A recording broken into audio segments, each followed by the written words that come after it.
Pemirsa, sebelum dialog kita lanjutkan, rekan saya Poppy Zedra akan mencoba menjabarkan hasil pertemuan antara 6 ketua umum parpol pengusung Presiden Jokowi di Istana Bogor kemarin malam.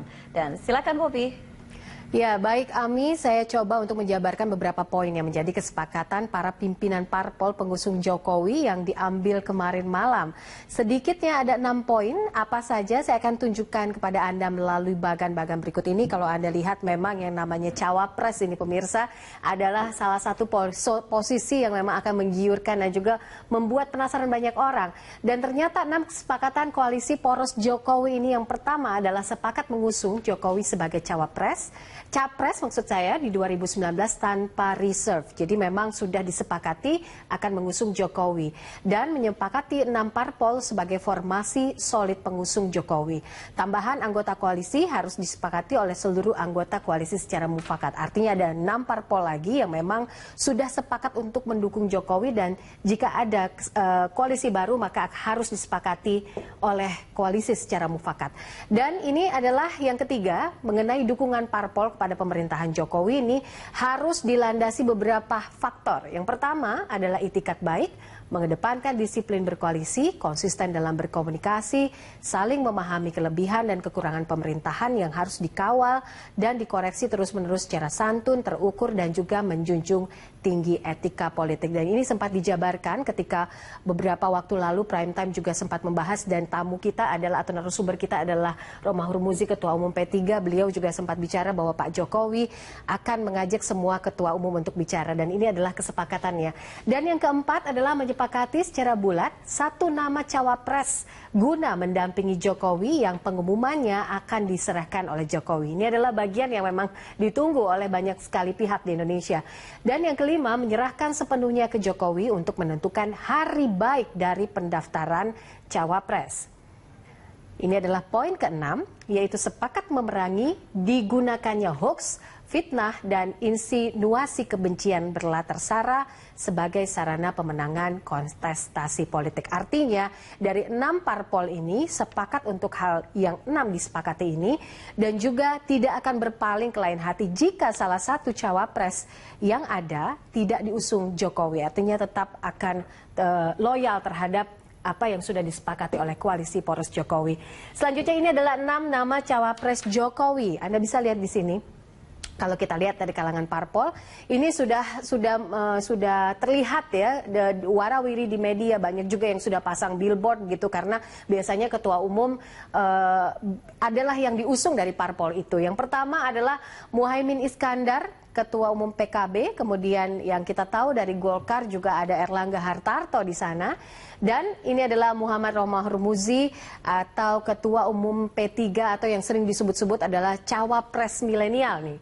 Oke, selanjutnya kita lihat dari kalangan non-parpol. Ini adalah 3 nama yang juga sempat mengemuka di permukaan saat ini. Yang pertama adalah M. Zainul Majdi atau TGB, kemudian Mahfud MD, ya, lalu juga ada Muldoko, Kepala Staf Presiden. Lalu siapakah cawapres dari Jokowi? Ini dia. Kalau kita bicara soal siapakah cawapres Jokowi, ada beberapa hal yang coba untuk memberikan teka-teki ya. Saya nggak tahu ini apakah berusaha untuk membocorkan sedikit begitu, teasernya aja gitu ya. Muhammad Romahur Muzi bilang bahwa tetap akan ada kejutan dan itu orang yang tidak pernah diduga. Dan sekarang belum kelihatan mukanya. Nah, apakah ini adalah salah satunya adalah dari 10 nama yang sering warawiri untuk bertemu dengan Presiden Jokowi? Kita tidak tahu. Kalau Osman Sabtaodang berpendapat langsung terkejut dia, langsung dia cekikikan saat menerima satu nama calon wakil presiden yang diusulkan oleh ke-6 ketua partai pendukungnya. Kalau sudah begitu berarti dia terima, tapi kalau ketawa hehehe berarti masih olok-olok. Nah, kita nggak tahu ini apa dibalik teka-teki yang disebutkan oleh Osman Sabtaodang ini. Lalu Arsul Sani, Sekjen P3 juga bicara bahwa kalau infonya yang dibahas itu adalah di antara 10 nama, logisnya adalah 1 di antara 10 nama itu. Jadi ini adalah beberapa pendapat orang-orang yang memang mungkin kebetulan waktu itu tadi malam ikut menyepakati 2 di antaranya adalah Romahur Muzi dan juga ada Osman Sabtaodang. Tapi siapa cawapres Jokowi tentunya kita tunggu saja nanti pengumumannya. Demikian Ami. Ya baik, terima kasih Poppy, menarik sekali. Memang tadi kalau kita sudah lihat kan ada beberapa kesepakatan. Tapi lagi-lagi yang paling menarik memang terkait dengan soal cawapres seperti itu. Nah saya kembali ke Pak Ajrianto. Pak, kalau tadi kan dikatakan Pak Jayadi sempat mengatakan kalau misalnya jangan-jangan ini seperti gimmick seperti itu. Tadi juga sudah dijawab. Lantas kalau misalnya ada nama-nama lain gitu di luar parpol, ada nama Yusuf Kalla yang tiba-tiba sekarang juga lagi berproses di MK. Nah ini bagaimana dari Golkar? Ya, merupakan suatu fakta politik ya bahwa Pak JK itu kader Golkar. Ya, meskipun beliau menjadi wakil presiden periode ini tahun 2014 itu tidak berdasarkan pencalonan dari Partai Golkar, tetapi sangat sulit untuk mengingkari kenyataan bahwa Pak JK itu mantan ketua umum DPP Partai Golkar, dan karena itu saya rasa mustahil ya untuk mengingkari kegolkaran Pak JK.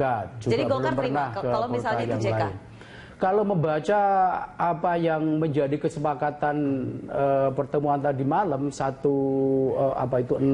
poin itu tadi, kan salah satu poin di 4.4 ya, itu kan memang arahnya ke situ. Maksudnya arahnya itu bahwa arahnya itu siapapun nama yang akan keluar diumumkan oleh Pak Joko Widodo pada pekan depan itu akan mendapatkan dukungan dari ke-6 partai politik itu. Itu yang tadi saya sebut sebagai sebuah capaian politik yang sangat signifikan. Dan bagi saya sebagai pribadi, meskipun saya pengurus Dewan Pimpinan Pusat Partai Golkar, itu saya agak kaget dengan kesepakatan tersebut. Karena ini maka saya sebut sebagai sebuah capaian yang hebat ya. Betul ya. Karena itu memang membuka peluang bagi banyak hal yang akan terjadi. Karena seperti kita ketahui bersama, ketua umum partai politik yang tergabung dalam koalisi tersebut kan masing-masing sudah memperlihatkan harapan, keinginan dan ekspektasi politik masing-masing. Ada yang secara eksplisit, ada yang implisit, ada yang memakai ungkapan-ungkapan yang justru kalau dalam pendekatan fikih Islam itu kan ada sebuah metode pengambilan keputusan disebut dengan mafhum mukhalafah. Mafhum mukhalafah itu mengatakan sesuatu yang sebetulnya kesimpulannya itu sebaliknya, yang lain yang tidak dikatakan. Nah, tapi saya boleh saja mengatakan bahwa sebetulnya masing-masing ketua umum partai politik itu mempunyai aspirasi masing-masing. Nah, karena itu saya menyebut kesepakatan tadi malam itu sebuah capaian politik. Ya, capaian politik bahwa mereka bersepakat siapapun nama yang nanti akan diumumkan itu akan didukung. Baik. Nah, kita itu harus diletakkan dalam konteks political landscape yang tadinya itu bermacam-macam itu tadi mengerucut ke situ. Oke, kita sekarang ada pemirsa di rumah ini yang ingin bergabung bersama kita, ada Pak Adi di Jakarta. Silakan Pak Adi. Iya, yang pasti bukan Caimin, soalnya kayaknya dia satu-satunya yang kecewa dari 6 itu. Terus idealnya kan cari yang mirip JK atau yang direkomendasikan JK. Kriterianya non-Jawa, mewakili Indonesia Timur, punya basis massa atau umat, dekat dengan ulama, dan ahli ekonomi atau bisnis yang bisa melengkapi Pak Jokowi kan. Nah uniknya kalau saya ketik di Google itu dari daftar kuda hitam atau Mr. Mrs. X versi saya ini, di luar nama-nama yang udah beredar sebelumnya tuh, coba sambil liatin mimik muka Pak Joni nih. Itu ada Budi Gunawan sama Puan Maharani. Nah itu kalau kita ketik di Google itu langsung diikuti kata cawapres kedua nama ini. Nah terus tapi Puan kan karena ini udah calon jadi caleg. Nah yang lain yang mungkin ya dari kalangan ulama, Din Samsudin itu kan dari NTB Indonesia Timur. Ya PBNU juga Said Akhil Siraj juga mungkin, dan juga mungkin salah satu komisioner KPK yang non Jawa, Laude Sarif atau Basaria Panjaitan.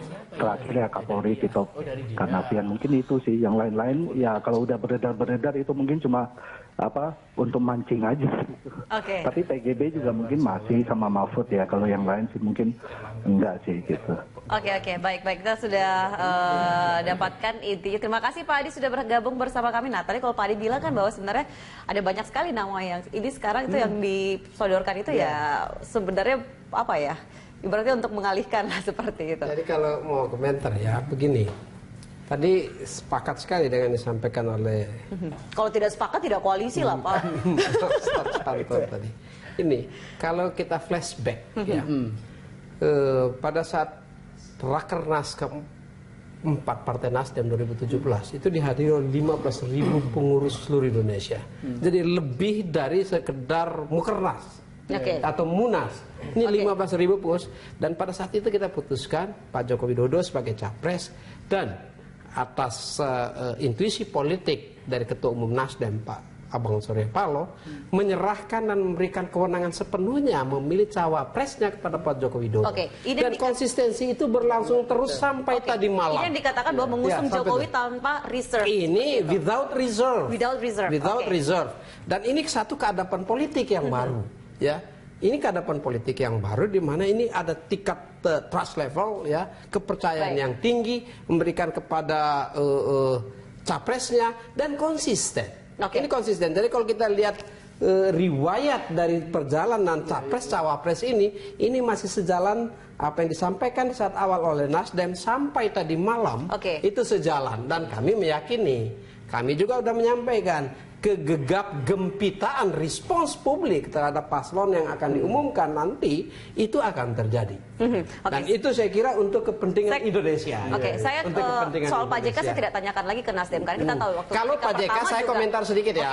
Kalau Pak JK sekali lagi kita sudah menyerahkan kepada Pak Joko Widodo, tetapi kita meyakini bersama-sama ya Pak JK sebagai tokoh yang senior pasti arif dan pasti bijaksana di dalam merespons ini semuanya. Dia seorang tokoh yang senior. Kita yakin itu. Itu. Baik, jadi tidak memaksakan juga seperti itu. Kita meyakini. Apakah ingin mengatakan kita meyakini dia seorang senior, pasti arif, pasti bijaksana terkait dengan cawapres. Dan diskusinya pasti matang. Pasti mempertimbangkan banyak hal. Baik, saya ke Pak Jaya. Di Pak Jaya ini bagaimana? Kalau tadi Nasdem itu pesannya seperti itu yang bisa diterjemahkan kalau dari bahasa Bang Joni ya kemungkinan berarti nama yang disodorkan itu bukan Pak JK. Bukan Pak JK. Kira-kira gitu kan. Tetapi tadi kalau kan ada persyaratan tanpa reserve akan mendukung. Siapapun yang dipilih kan gitu. Mungkin itu sebatas himbauan kali. Enggak, begini. Saya kira saya setuju dengan Bang Hajrianto bahwa memang menyepakati di depan siapapun yang dipilih jadi cawapres tetap akan didukung kan itu satu capaian yang bagus. Tapi pertanyaannya kenapa belum diumumkan nama itu? Ya, ada dua alasannya minimal. Satu, ini kan masih gentleman agreement, tidak black and white agreement. Tidak hitam di atas putih. Yang ini, kalau misalnya salah satu partai kemudian mengingkari kesepakatan tadi malam, ada akibat hukumnya? Nggak ada kan? Ya, paling-paling akibat etika politik segala macam. Jadi itu masih gentleman agreement. Itu artinya pihak yang berkepentingan di koalisi ini tetap harus memberi ruang agar tidak terjadi penyimpangan, pembelokan. Nah, apa yang dimaksud penyimpangan tuh? Misalnya begini. Betul, disepakati siapapun yang dipilih jadi cawapres akan didukung. Tapi ada yang kecewa kan? Apa wujud kekecewaan itu? Ternyata koalisi sebelah belum terbentuk, dia pindah. Bisa kan? Bisa saja. Bisa pindah. Nah, maka belum mengumumkan nama cawapres sekarang itu akan memperkecil ruang orang yang punya kecenderungan untuk melakukan deviasi. Misalnya diumumkan tanggal 9 Agustus. Waktu tinggal habis kan waktu nggak bisa lagi deviasi. Berarti dengan kata lain ini juga sebagai bentuk untuk mengikat agar tidak ada yang main mata seperti itu. Betul, itu kan itu yang dimaksud sebenarnya faktor eksternal yang menjadi pertimbangan besarnya yaitu landscape kontestasi. Itu faktor internal menjadi analisis Mas Jayadi ya masuk akal saja. Tapi pertimbangan utamanya adalah pertimbangan kontestasi. Itu sebetulnya. Itu yang kedua, yang eksternal itu yang kedua. Eksternal itu macam-macam. Yang eksternal itu istilah Bang Joni adalah landscape politik. Maksudnya itu koalisi sebelah gimana, pasangannya siapa. Karena itu akan berpengaruh pada strategi kan. Kalau lawan A, bagaimana strateginya. Kalau lawan B, bagaimana strateginya. Itu. Tapi yang faktor eksternal kedua adalah itu jaga-jaga kalau ada perkembangan baru selama beberapa hari ke depan. Karena ini itu kan juga masih bukan ada suatu hal yang tidak mungkin kan? Ini masih ada waktu, sekarang tanggal 24, kemudian akhir pendaftaran tanggal 10 Agustus. Itu berarti kan sekitar 16 hari. 16 hari itu can be forever in politics. 16 hari itu bisa jadi lama sekali. Karena ada banyak keputusan yang bisa diambil. Nah, untuk itulah maka ya, untuk menjaga gentleman agreement ini satu, yang kedua, untuk jangan sampai nanti tidak terantisipasi peristiwa-peristiwa belakangan yang terjadi, maka menurut saya belum tentu itu sudah ada satu nama itu, atau mungkin sudah ada satu nama cawapres tapi diberi kondisional. Seandainya jikalau ya nama ini ya kita sepakati, oke. Seandainya MK memutuskan Pak JK boleh, maka Pak JK ya misalnya begitu. Bisa aja kan? Jadi Mas Dayani ini betul, tapi yang penting itu ya tidak perlu disurvey. Karena apa? Karena memang sudah ada dan ini yang hebat lah, paket hebat ini. Bukan paket hemat. Ini paket hebat. Sebenarnya selain cawapres ada lagi hal-hal menarik sebenarnya yang tertuang di dalam kesepakatan itu adalah terkait dengan ini koalisi sudah solid, tetapi juga tetap membuka pintu jika masih ada partai lain yang mau bergabung. Nanti kita akan bahas di segmen berikutnya. Pemirsa jangan kemana-mana, kami akan segera kembali.